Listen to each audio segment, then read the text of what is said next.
أعوذ بالله من الشيطان الرجيم నేను శపించబడిన బహిష్కరించబడిన శైతాన్ నుండి రక్షణ పొందటానికి అల్లాహ్ శరణు వేడుకుంటున్నాను. ويستجيب الذين آمنوا وعملوا الصالحات ويزيدهم من فضله والكافرون لهم عذاب شديد.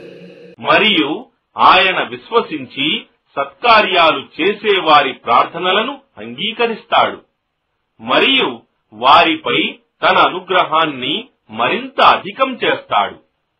ఇక సత్యతిరస్కారులు వారికి కఠిన శిక్ష పడుతుంది.